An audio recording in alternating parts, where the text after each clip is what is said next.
Welcome to Better Golf. I'm Paul Dyer. And I'm Ian Holloway. Now, I'm not usually this short, Ian, compared to you.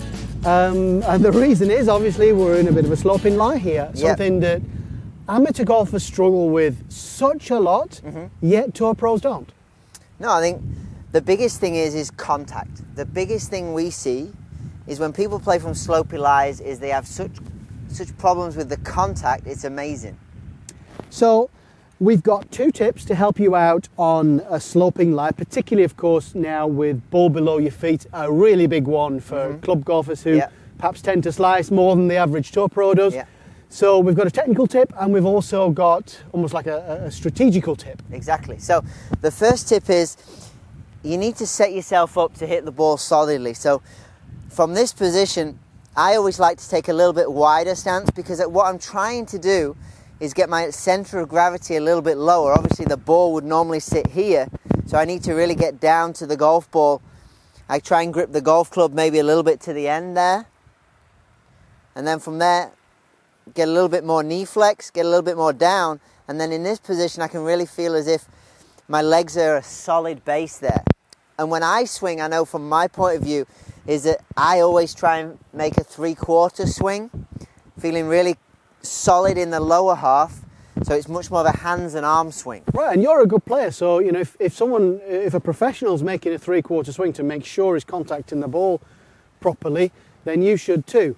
So you obviously probably go ahead and make some practice swings, make sure you've got the low point where you need it to be, and then go ahead and hit one. Yeah, so maybe let's start off with doing that. We can whack one away and see what it looks like.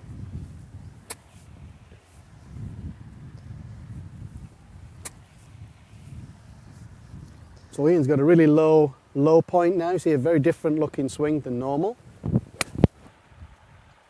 But still a nice contact there. And we've seen that you did everything you could just to make sure that you made a decent contact with it. So, you know, you probably mentally readjusted your distances. So, you're not going to hit that 7-iron all that far.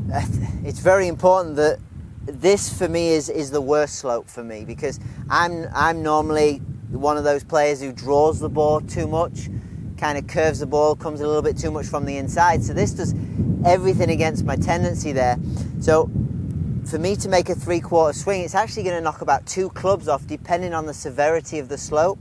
So I always make sure that I club up, and just to make solid contact is really my #1 key. Okay, but we've also got another tip, which is the strategical tip. So in terms of golf course strategy, what we always see is someone, particularly slicers, who obviously instinctively know with the ball below my feet, it's going to accentuate my slice. I really don't want that happening. And I see a lot of people coming to us and asking us, hey, how can I fight my slice from a downhill lie? And the answer is, you don't need to. Right. You play with what you've got. If you slice the ball off this slope, or if you slice the ball and you're playing off this slope, what's going to happen is the ball is going to slice that little bit more. So you need to adjust for that. You need to aim more to the left and just play a normal swing. Get yourself in a good setup and then literally just play your normal golf swing. For me, it works the other way.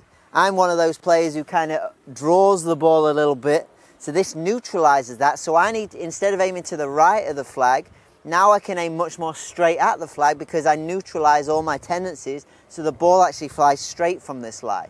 Okay, so really what we're talking about is you can be sure that whatever your ball flight is going to be accentuated or neutralized by the slope. So actually, it's almost like a way of making sure you're going to hit the shape you know you're going to do. So actually, why bother fighting it? Because what we obviously see all the time is people fighting it and ending up topping it and shanking it and all the rest of it, because you're trying to hit a perfect shot from a less than perfect lie. Exactly. The #1 key to take away is set yourself up to make solid contact, and just make sure you're making a half swing, 3/4 swing, so that you can ensure yourself to make that solid contact. Go ahead and try it. Get on a sloping lie somewhere, maybe on the driving range or on the golf course, and hit 2 or 3, and actually practice how much does the ball curve with what shot. If you like that tip, you know where to go. There's loads more on www.better-golf.com, and come and see us on Facebook, YouTube and co as well.